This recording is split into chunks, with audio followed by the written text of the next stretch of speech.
here, it's because you want to save money and I want to help you make it happen faster. So stick around. I'm going to be sharing some tips and tricks that will help you to save money in record time. I'm Gisette, licensed marriage and family therapist turned money mindset coach, here to help you manage and multiply your money, okay?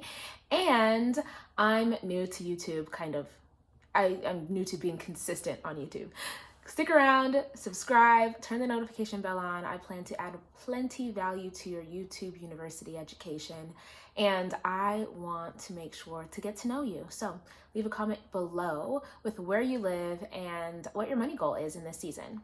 So when it comes to saving money, right, we hear the typical things like write your goal down, you know what I mean? Automate your saving, budget, like all of these things we know we're supposed to be doing. And why is it that we're not doing them? Well, because I'm a therapist, I'm going to tell you it's because of psychology, right? And we can know what we're supposed to do generally and still not do it because our money mindset is not in the right place. And so if you haven't been able to upgrade and update your money mindset to be conducive to your success in this season, then that's going to be something you want to focus on when it comes to saving money, because otherwise you're going to be creating road bumps in your ability to manifest, manage, and multiply your money sooner. So the first thing you do want to do is to get clear on what that looks like for you to be able to save. How much do you want to save by when? Now, this is what I'm going to say, because when I started my money journey, I said I wanted to pay off a certain amount of debt in a certain amount of time, but then I practiced detachment and I was fine with whatever actually ended up happening. So you need to create the goal and then detach yourself from the outcome. Okay, this is the secret sauce here. This is what no one else is talking about or telling you when it comes to money. So if you want to save, let's say $12,000 in a 12-month period, you can save $1,000 a month by saving about $33 a day or so. Someone check me on the math, correct me in the comments if I'm wrong. But, right, things that come up in your mind are, well, where am I going to get $33 a day from to save? How's it that I'm going to, make this happen in the next year if I haven't ever been able to do it before? All of that is mindset stuff. So one of the books I have my students read is called Lies We Tell Ourselves, The Psychology of Self-Deception. I highly suggest that you read it, but you want to figure out what's going to help you attend to your relationship with money so that you're able to get those kinks out of the chain of you being able to make progress toward your savings goals. Now, aside from that, right, getting really clear on what your goal is, right, write it down and make it plain, my friend. You want to keep it visually, close by, mentally close by, and you want to be asking yourself the question, how can I save today? How can I save this week? How can I save money this month, this quarter, this year? And I would actually ask as well. I would ask people that I know, and I would also ask when it comes to like your car insurance, when you go to the grocery store, when you're shopping, ask the teller. How can I save money here? If you're always at Target, ask them how you can save money and what that might look like for you. And then you can reevaluate what that, could look like in action, and then decide to move on that if you want to or not. Now, the thing is that when you save money, let's say at a store, here's the kicker. Deposit that amount of money that you would have otherwise spent on that thing into your savings account. Now, if you are the type of person who dips into your savings because you have poor boundaries, we'll talk about that later, then you want to put your money somewhere else where it's not easily accessible, right? So is that going to be in cash, under your mattress? I don't know. Maybe that's not the best place to put it. Are you going to open up a separate savings account with a different bank so even when you log in, you can't see it? A lot of money has to do with self-awareness and personal growth. And the thing about automating your savings, which can be really cool, is that if you automate your savings, you're not actually growing your money muscle. You are, giving the job to the automation instead of stretching yourself and really being able to be better with your money, if that makes sense. Now, I'm not saying don't automate your savings. Do what works for you. But what I say is that you rob yourself of the opportunity to become more disciplined and consistent, which is what I often hear ladies want to do when you don't do it manually. So I would say, if you want to start saving and you want to become a saver or take on that identity, then start saving a little bit every day. That might sound crazy, but if you saved $1 a day, that would be $365 at the end of a year. If you saved $2 a day, I think that'd be around $730. If you saved $3 a day, you would have, well over $1,000. And that's more than the majority of Americans have saved for an unexpected emergency. And so just breaking down the numbers can be really helpful. If you want to save $10,000, that's $30 a day.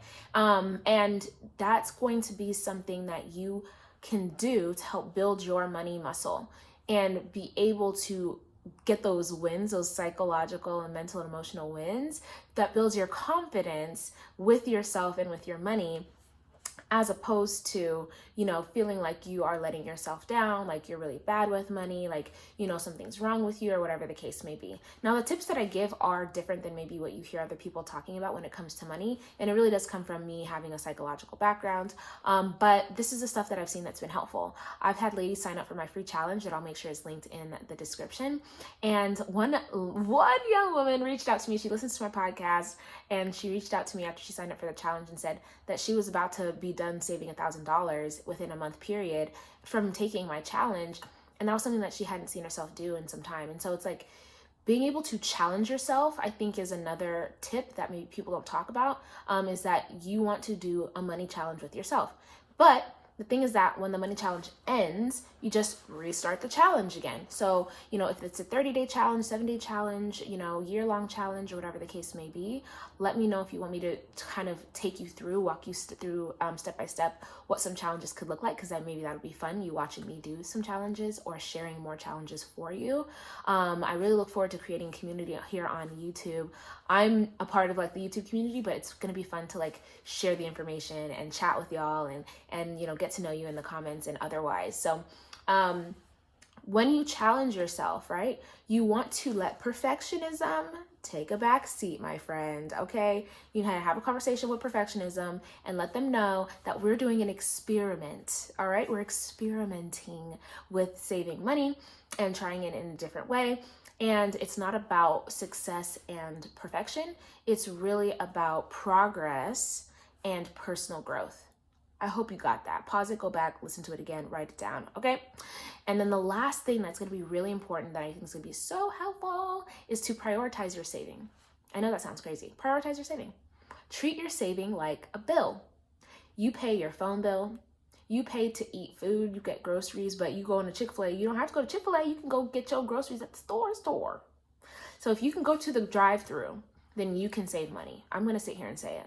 If you can, you know what I'm saying? Like if you can pay your mortgage, you can start saving, even if it's $1, even if it's $2, even if it's $3. You might be like, Jacent, that's so frivolous. It's so little, But if something were to pop up and you needed $400 out of nowhere, you would be much happier in a year that you had the $400 than to have to go into debt for it or to be stressed or whatever. You know what I'm saying? So prioritize your saving and treat it like a bill. When you treat it like a bill and it comes out of your, you know, money plan, it comes out of your money when you get paid, just like any of your other bills, then it's no longer like an option. You're not just saying, well, I can't save because I don't have more than enough. You have enough to save now because your money is oftentimes going to all kinds of different places that you ain't even planned in the first place, right? So save up front and make it manageable. Now, I'm not saying as soon as you get paid, send $1,000 to your savings. Like if that's not manageable for you, then don't do that. But you can send something. You can start building your money muscle and start exercising it so that it can stretch and grow, because your spending muscle is really strong. We know that, okay? Now we have to start building your saving muscle because we want them to be balanced. We do have to spend money, and it's okay and it's good. We get to enjoy the fruits of our labor, but we want to balance out our muscles when it comes to money and allow for our saving muscle, our investing muscle, our debt payoff muscle, our wealth building muscles to grow and flourish as well. So these were my quick tips to save money fast. Save money fast. I'm telling you, it sounds crazy, but when you even just start asking yourself the question, how can I save money today? You're gonna see differences occur. You know what I mean? When you start saving up front, you're gonna start seeing differences in your money journey and in your relationship with money overall, right? And so I think that that's something that you definitely want to dig into. I know I hit it from a different perspective. I hope it's helpful for you. If you have questions, leave them in the comments. Make sure to subscribe. Share this with someone who needs to see it. You want to travel the world, build generational wealth, and really leave a legacy, and you don't want to do that by yourself. So I would love for you to help us grow our impact by sharing this video with someone you know who could use it.